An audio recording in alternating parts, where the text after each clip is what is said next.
Welcome to the Dream Life is Real Life podcast. I'm your host, Hanna Hermanson. I know it might seem cheesy or cliche, but if you've got a sleeping giant inside of you, or you just feel like you're made for more, then there's no coincidence you landed here on the Dream Life is Real Life podcast. Listen, as a girl from small town Wisconsin who decided to go all in to her dream life vision, I know how crazy it can feel to chase after wild ideas.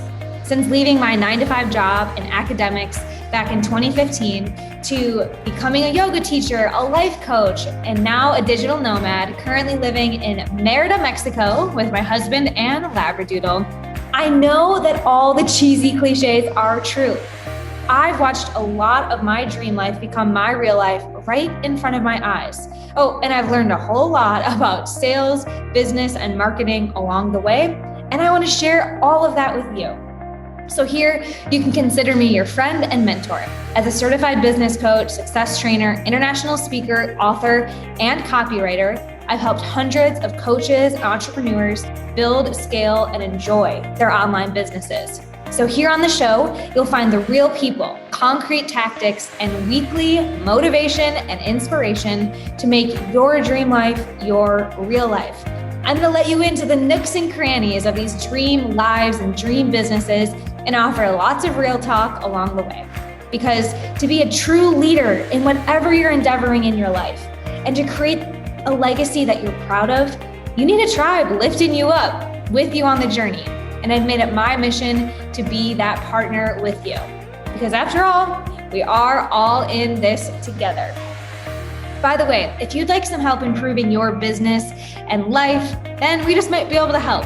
Head on over to dreamlifeisreallife.com to learn more about what we do and how I might be able to personally support you and just continue this conversation in making your dream life your real life. All right, let's get to it.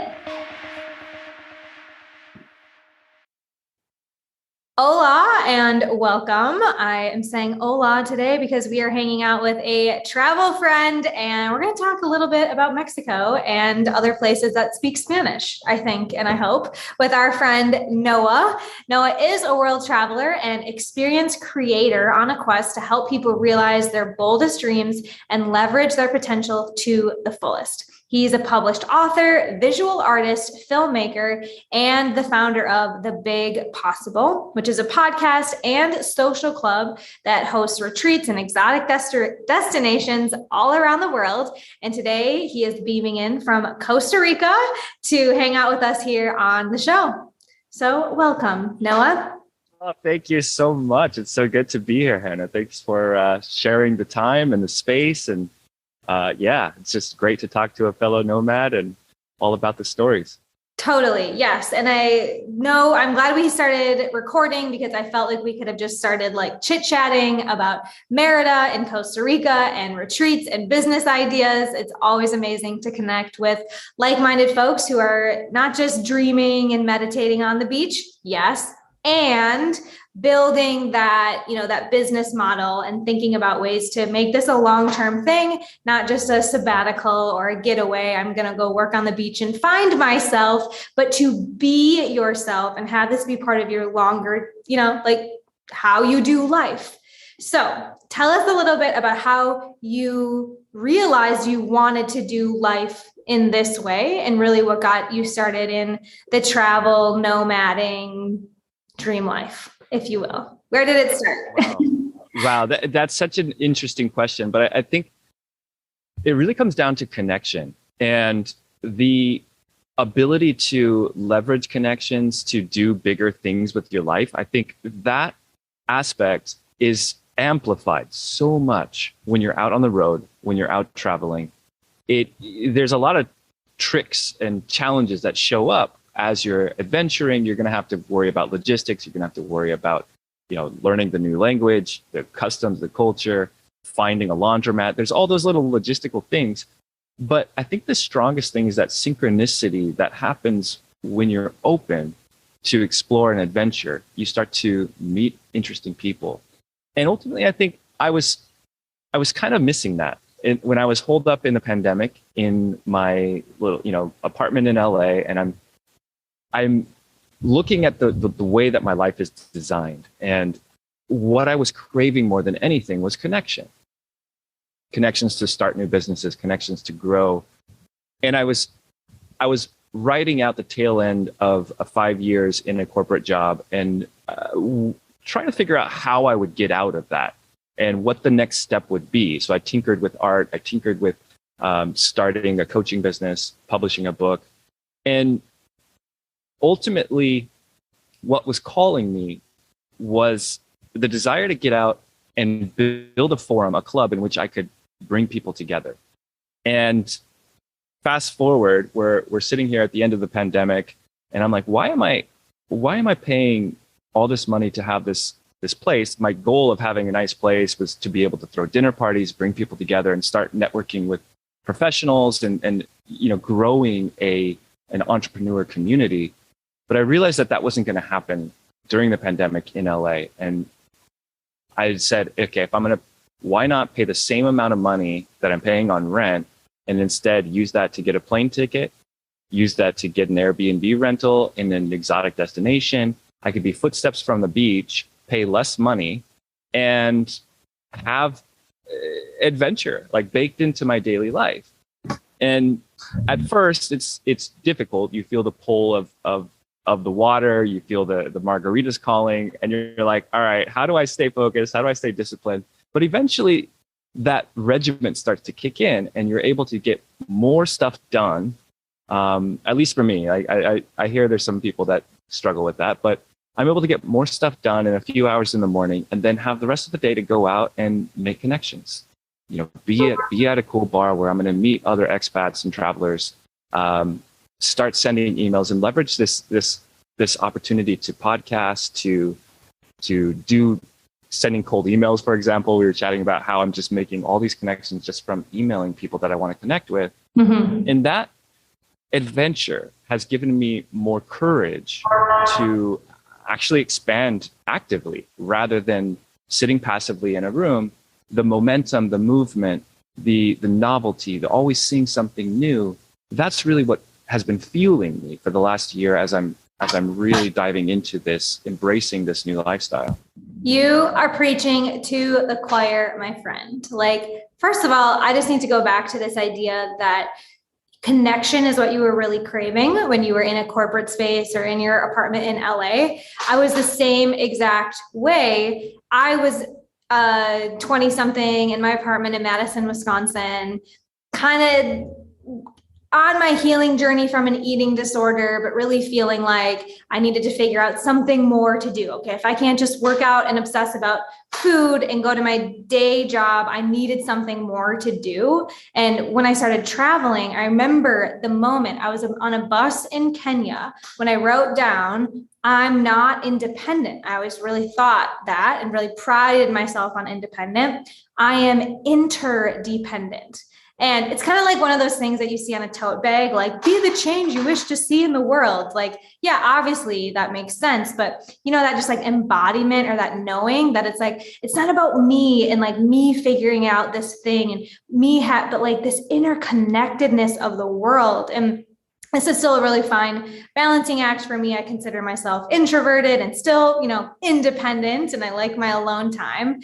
But being an expat now, like you said, it's this heightened awareness that we really are all in this together. And the energy in Mexico is so different than I was living in San Francisco and Northern California. So similar to kind of that, individualistic idea, especially in some places of California, that it's a breath of fresh air to be able to be honest about, I need my neighbor to help this. I don't know the language. Let's make new friends because we're all in this new environment. I so relate to that. And I think some of our free souls or wild spirits or whatever you want to call yourself that listen to the show can really relate to that. And I just wanted to underscore that permission slip, as I often like to say, that it's not just you feeling crazy. You're not alone. Getting out into the world, out of your head is such a powerful way to start to see how things actually happen. And people always make things happen. So okay, some of my just cliches that maybe I'll make tote bags with, I wanted to just underscore because that All of that, all the cliches are true, and everything that you're sharing really resonates with me. But I think this, like the temptation piece is something I want to talk about. You mentioned like margaritas on the beach being right there, and I could just work for 2 hours in the morning and never come back to it. So tell me how you keep the intentionality in those connections, in those conversations, in those emails, because it's really easy to just go to the beach and talk about what happened at the Oscars last night and not, get to the meaningful, let's make amazing stuff together. So what are tips for tapping into the collective and leveraging that opportunity that you shared? It's so powerful. And it dials down to setting your priorities and being aligned with a purpose that's bigger than yourself. So that's the tricky part, right? Sometimes people don't know what that purpose is, but once you can find a motivation that's fun and exciting and it lights you up, then it's so much easier to say, okay, I can choose the short-term pleasure of, going out, hanging out with friends, or I can choose to invest my time into things that are going to drive this bigger purpose forward. And an easy way to find that is to think about the things that you love to do that you can also make money with eventually, right? You don't have to be able to do that right now, but it's so much more practical. This is something that I pulled from my coach. It's so much more practical to get good at something you love than it is to try to love something you're good at and you think you should be doing. And that's a trap that so many of us get caught in, that we have to do the stuff that we're good at even though we don't like it. And what happens then is the temptations are going to show up, and it's going to be so much easier to give into those, because ultimately this thing that you're supposed to be doing isn't aligned with what your heart's telling you. And it's kind of like cliche, but again, it's just, if your purpose is tied with something that lights you up and that fulfills you, then that's great. And you don't even have to create the purpose from scratch. You can borrow something from someone else. You find a business model that someone else is doing and put your own spin on it. You look at what I'm doing. I'm doing retreats for people. It's so cliche. People are doing that all over the world, but adding my special sauce, adding my recipe plus my background plus my experience, that gives it a fire, that gives it a color that's unique. And the more you keep painting with your brush, the more vivid that color is going to become, and the more invested you're going to get on that project. Mm-hmm. So it's about showing up every day a little bit and then rewarding yourself by, hey, you know what? I put 2 hours into this. Cool. I built one page on the website. And the more you do it, the more you start to love it. And then the more you do it, you also get better at it, which then creates this self-fulfilling prophecy of, I'm going to choose this over Netflix. I'm going to choose this over the other stuff. Yeah. But also, it's important to not underutilize anything, especially when you're out on the road. It's important to reward yourself with fun activities that are culturally inspiring, that are going to give you perspective. So take a salsa class, go out and do a boat tour. Like today, after this interview, we're going to go out and we're going to do some snorkeling. So it's these little rewards are going to fill you up and light you up so that you're energized to be able to tackle the hard stuff. Mm-hmm. Yes. And what was just like ringing in my ears is action. Action brings clarity. And you, again, getting out of your head and into the world, into conversations, I'm going to just do 2 hours today, right? I don't have to build the whole empire today, but I'm going to commit 2 hours. I'm going to show up for it. And I see, especially with a new program or a new idea, so many people love the brainstorm phase, right? Like, let's like hang out and talk about this idea. And then maybe you have one friend who's like really good at taking notes, but even within our own selves, people tend to really like that brainstorm phase because there isn't responsibility, there isn't accountability, there's very low risk. You can just say anything silly and talk about it. So you mentioned like time blocks and then giving yourself a celebration. I think that's one way that works really well for me personally. But give us a couple other, ways Like, for example, one of the things I did when building my coaching business 5-6 years ago was the game of five, where I would just like reach out to 5 people a day, whether I knew them or I didn't know them. I would just play the game of like, make 5 connections today, Hannah. And I learned so much from those conversations, and that action brought a lot of clarity for me. But do you have any other games or just like quick tips of getting us out of the thinking about it to the being about it, doing it phase? Yeah, and I'm gonna actually I'm gonna use a similar thing from what you've got, because accountability is really the biggest thing. And if we can get people excited about what we're doing, it's gonna hold us accountable. So then if you get people invested in a project, then you're gonna want to deliver for them, because, hey, how's that project going? Keep me updated on it. What's new with the project? And as you start gaining supporters, it's now no longer about you. It's about how do you show up for your community. And so I would put at the beginning, as you're coming out of brainstorm phase, put so much focus into your building that community. And that could be as simple as, like you said, it's all about the outreach. And for outreach, there's a lot of things that you can do, but start with who you are, what you are, what's the value for them, and then ask them to do something. Reply back if you're interested. Keep it short and sweet. And if you send, 5 a day is just the bare minimum. But if you're getting 5 a day, that's incredible. And again, like, I love how you said it, the game, because it's about how do we play together? How do we share this gift together? And we quit corporate. We're not trying to like get into another task list here, right? Like, that energy of play that you've mentioned a few times, I think is another thing for listeners to note. Like, make it fun, make it light, make it a reward. Like you said, gamifying it has been really powerful for me. To Eat the Frog. Have you read that book? Yes. Eat the frog and then get on with your day. So let's zero in even more on this outreach piece. You kind of hinted at, we were joking about cold emails before we hit record here. And there's so much bad vibes out there with like cold calling or cold DMing. And I have lots of ideas on how to do that in a not cold way, but I'd love to talk with you a little bit more about how you're leveraging that outreach. So you gave that simple template, start with who you are and share the value for them, then make a really clear ask, call to action.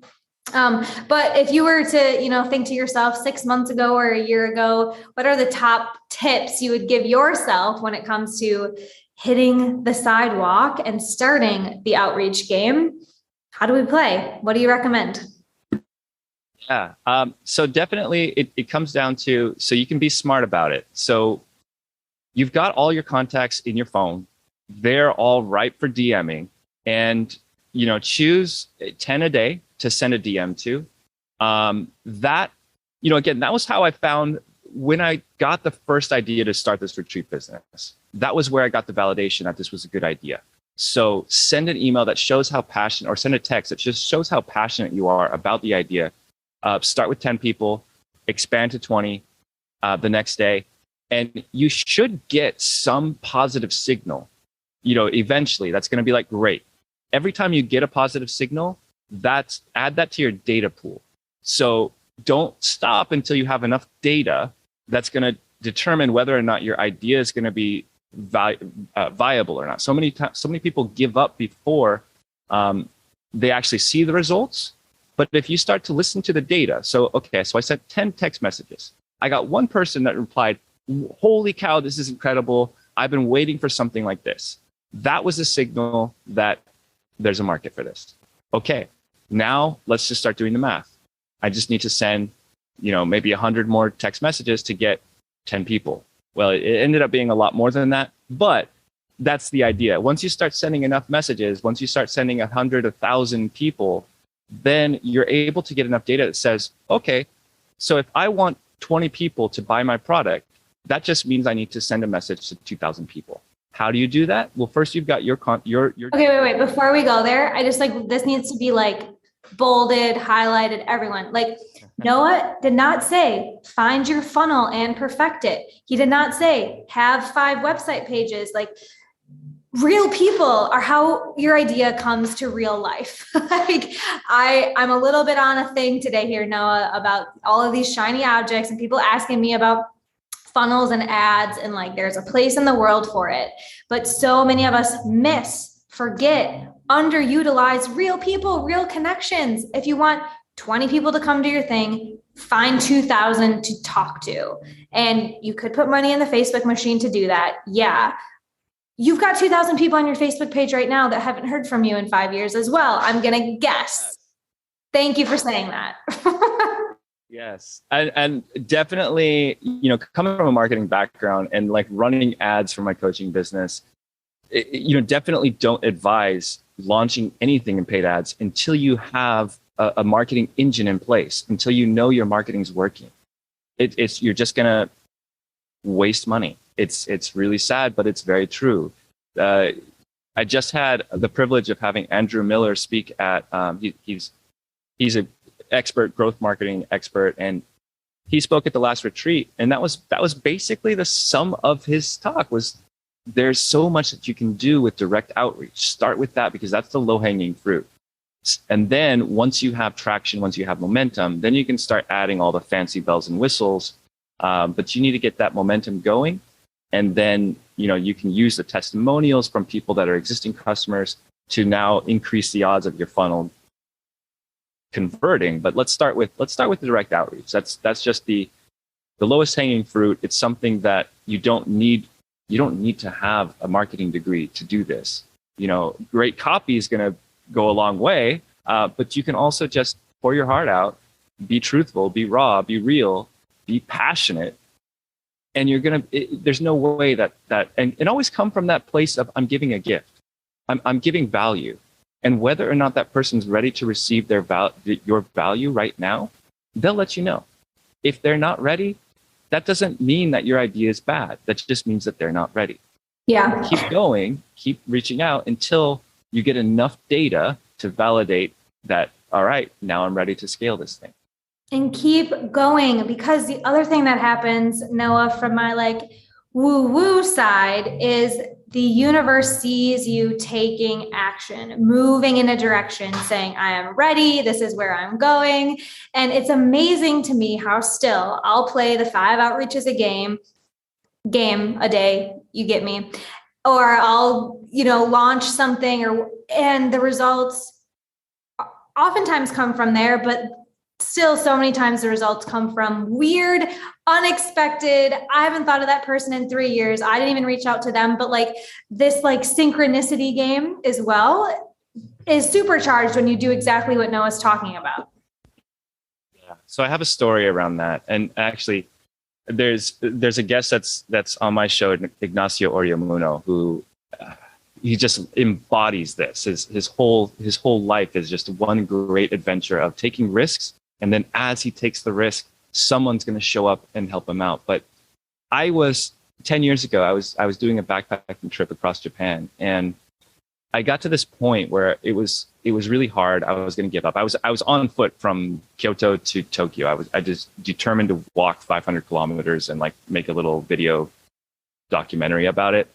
And like, I was not prepared. I was just so naive, thinking that, tall, blonde guy that speaks Japanese, I'll be able to walk into any little village and some family's going to be like, wow, let's come stay with me. Let's talk stories. I'm going to cook you dinner. It was not, sadly, reality was not quite that kind.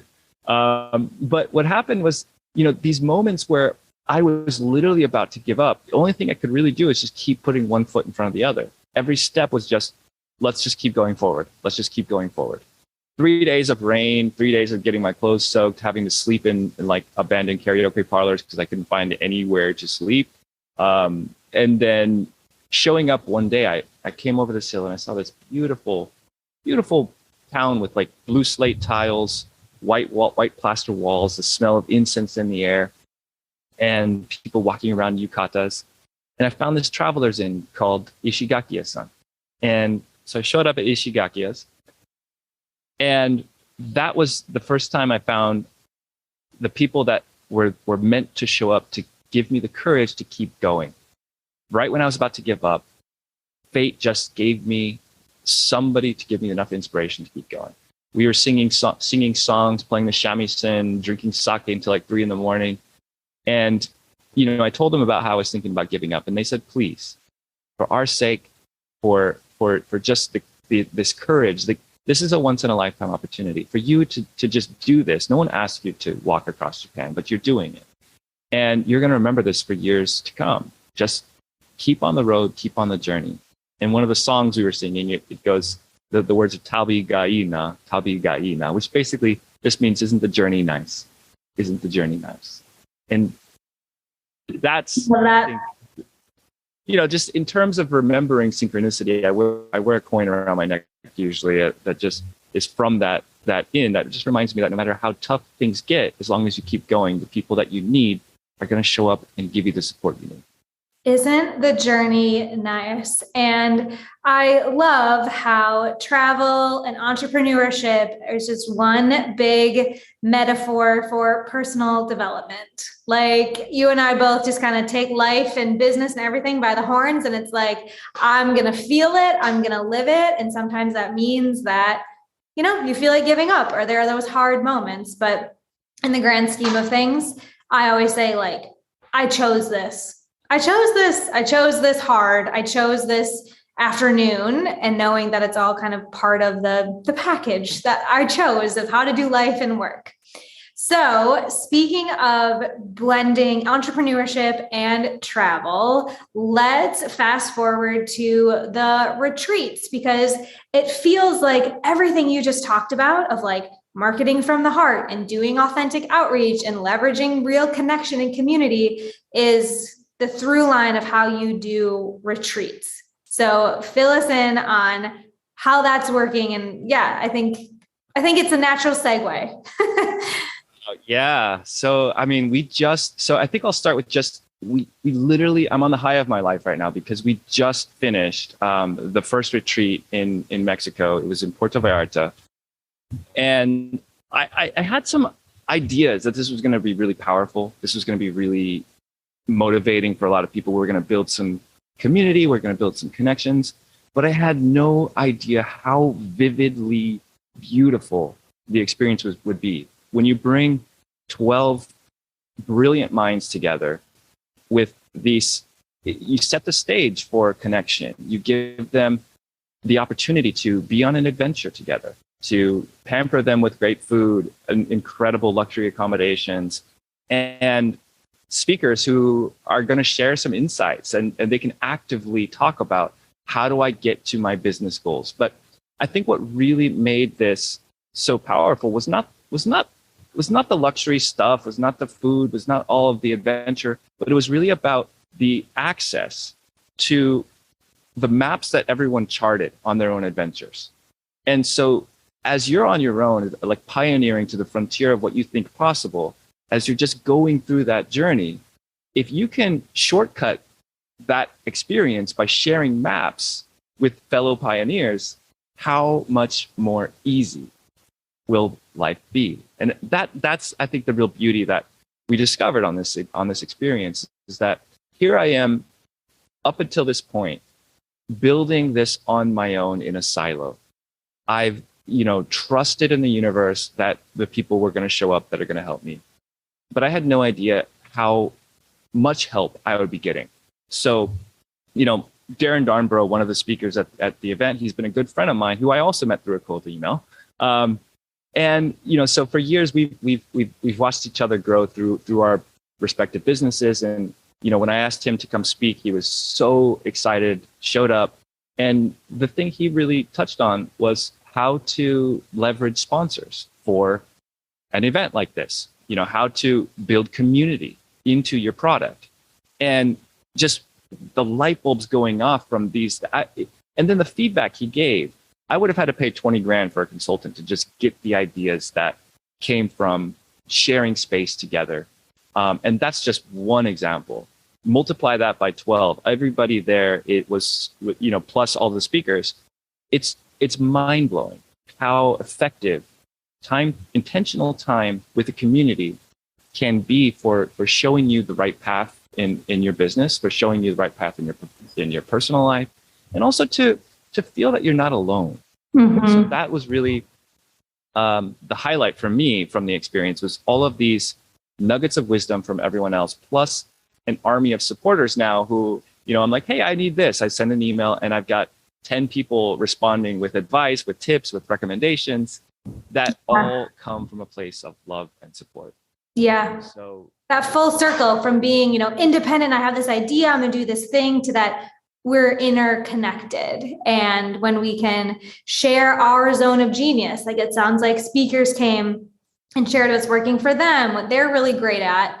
And then you got to borrow genius from people who are in the same room. Like, it's so crazy to me because this is like the most ancient form of building things coming together in the same room. It's the most ancient form of marketing, leveraging our relationships.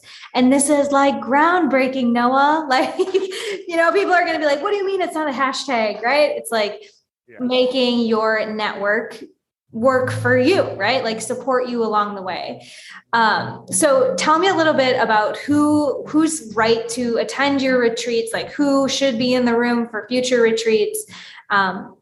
Because I think a lot of our people are probably vibing with you so far. Yeah. So we've got coming up, we've got Morocco coming up in May. There's also going to be Costa Rica in July, and then Mykonos in September. There's a possibility I'll add a US date as well sometime in there, and then Japan in November. So those are on the calendar. Booking some incredible speakers for all of these events, which you can, obviously find that out on the website. But the types of people that will really benefit from this, if they're coming from that motivation of seeking connection as a paramount kind of motivation, then they'll fit right in. We have sort of an eclectic, diverse set of minds. So we have established entrepreneurs who are, making 7 figures in their business, very successful. Also established entertainment folks. So we've had like Jimmy Akingbola, he was the star of that show Bel Air there. Other startup founders as well. So there's this kind of tier there of brilliant minds who are doing incredible things already, making a lot of progress in their business. And what they're looking for is connection and different perspective.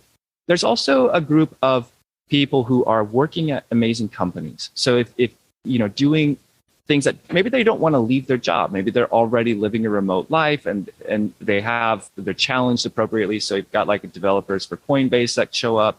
So if you're in an organization and you're just looking for a creative outlet, a way to expand your horizons and your community, then this is also, a fit for you. And I think the other spectrum is the solopreneurs, especially. I think this is really powerful for you. If you're a solopreneur or somebody who is a founder that may be on the early stage of your business, but you're at a point where you're able to invest in yourself and look for ways to shortcut that learning curve and start to build that community and increase leverage in the day-to-day, then this is a home run for you. So that's just the kind of crowd. Obviously, everyone is coming people first and connection first. Everyone's got, like I said, a diverse background from artists to entrepreneurs and everywhere in between. And so, I think that's basically the types of people that will really resonate with this. Yes. And for those resonating, before we run over to Google Flights and start packing our bags, where do we go from here? Like, what's the next step if we're interested in learning more or, joining the movement, if you will? Oh, I love it. So everything's on thebigpossible.com. We've got feedback from past guests there. We've got the upcoming retreats, my podcast, The Big Possible, where I interview awesome people just doing cool things. And then we have, I think that's it. Yeah, everything's on the site, The Big Possible. The Big Possible. We will make sure that we have links to that so you can stay connected with Noah, maybe even send him a cold email and get into a real conversation, because I always like to say we are real people. And I always love hearing from you. And I feel like Noah would love to hear from you as well if you're interested in what your big possible thing is. And who knows, maybe we'll see you somewhere around the world near a beach one of these days, Noah. Listeners, I'll come for that margarita. Yeah, after our 2 hours. we'll make a plan, right? All right, listeners, that's the plan for today. Continue taking those actions to make your dream life and business your real life. And I'll be back next week with another inspiring guest to keep us moving forward. And don't forget to hop on over to dreamlifeisreallife.com/show for specific goodies that we talked about today and access to continue the conversation with these guests as well as myself. I cannot wait to see what you create. Until next time.